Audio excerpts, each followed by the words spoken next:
నమస్తే. అంతర్యామికి స్వాగతం. నేను మీ అరణి పాకలపాటి. అంతర్యామిలో మరొక మంచి విషయం తెలుసుకుందామండి. మౌనం మధురం. రాసినవారు మంత్రవాది మహేశ్వర గారు. మౌనం అనేది ఉద్దేశపూర్వక నిశ్శబ్దాన్ని నొక్కి చెప్పే తపస్సు.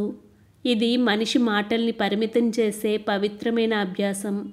ఆధ్యాత్మిక అనుభవానికి అవసరమైన క్రమశిక్షణ. మౌనం మనసుకు సంబంధించిన నిశ్శబ్దం. ఇది గ్రహణ శక్తిని పెంపొందిస్తుంది.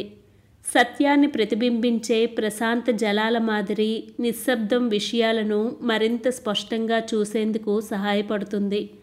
మౌనంగా ఉండటమే ఉత్తమం అని చాలామందికి చాలా సందర్భాల్లో తర్వాత అనిపిస్తూ ఉంటుంది.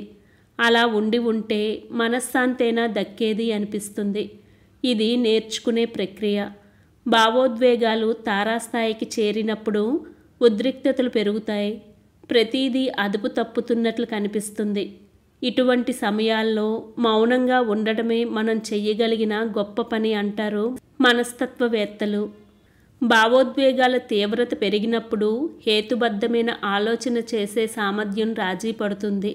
భావోద్వేగాలను అణిచిపెట్టడం, తగాదాలను తప్పించడం, పరిస్థితులను చక్కబరిచేందుకు మనసుకు విశ్రాంతి ఎంతైనా అవసరం.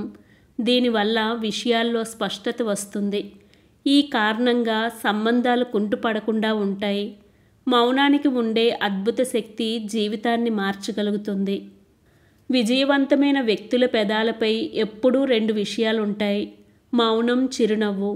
అయితే మౌనాన్ని అజ్ఞానంగానూ, ప్రశాంతతను అంగీకారంగానూ, దయను బలహీనతగానూ పొరబడుతూ ఉండడం జరుగుతూనే ఉంటుంది ఈ లోకంలో. భగవద్గీత మౌనాన్ని ఆధ్యాత్మిక నిష్టగా నొక్కి చెప్తుంది. అనవసర విషయాల్లో తలదూర్చకుండా మన ఆలోచనలు సక్రమంగా ఉన్నాయా లేదా అని గమనించడం వల్ల క్రమక్రమంగా మనసు శాంతిస్తుంది. అవగాహన శక్తి పెరుగుతుంది. మౌనానికి అనేక రూపాలున్నాయి. కర్ణమౌనం, వాక్కు నియంత్రణ, సుషుప్తి మౌనం మానసిక సందేహాలను నివృత్తి చేస్తుంది. జీవితంలో క్షణిక స్వభావాన్ని గుర్తించడంతో పాటు సత్వ, రజస్సు, తమస్సు అనే 3 గుణాల పాత్రను తెలుసుకొని మసులుకుంటే ఆలోచనల ప్రవాహం నుంచి పక్కకు రాగలం. మౌన సాధనలో పరిపక్వత సాధించాకే ఇది సాధ్యమవుతుంది.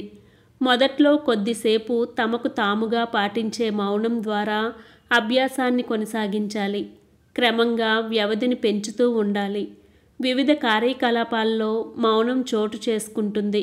స్థిరమైన అభ్యాసం ద్వారా మాటలు శక్తిని, ప్రయోజనాన్ని పొందుతాయి.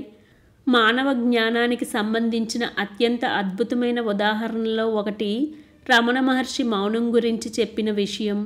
నిశ్శబ్దం నిజానికి సంభాషణకు ఒక రూపం. మాటలు అవసరమైనప్పుడు, ఆలోచనలు మబ్బు పట్టినట్లు అస్పష్టంగా మారినప్పుడు సంభాషించడానికి ఇది అత్యంత ప్రభావవంతమైన మార్గం. మాటలు మనసును సంతృప్తిపరచగలవు, కానీ మౌనం ఆత్మను సంతృప్తిపరుస్తుంది. సృజనాత్మకమైన మనసు మౌనాన్నే ఇష్టపడుతుంది. మౌనమే సత్యం, మౌనమే పరమానందం, మౌనమే శాంతి. మాటలకు విలువ ఇవ్వడం తెలియని వారికి మౌనమే సరైన సమాధానం. మనసులో ఏం జరుగుతుందో ఏ మాటలు వివరించలేనప్పుడు మనిషి మౌనంగానే ఉండాల్సి ఉంటుంది. మనిషి మౌనంగా ఉన్నప్పుడు జ్ఞానం దిగి వస్తుంది. నిశ్శబ్దం జ్ఞానోదయానికి తొలిమెట్టు. విన్నారు కదండి. పువ్వు, తుమ్మెద 2 మౌనాన్ని పాటిస్తాయి. దాని ఫలితమే మనకు అత్యంత మధురమైన తేనె లభించింది. నచ్చితే లైక్ చేయండి, షేర్ చేయండి, సబ్స్క్రైబ్ చేయండి. Thank you.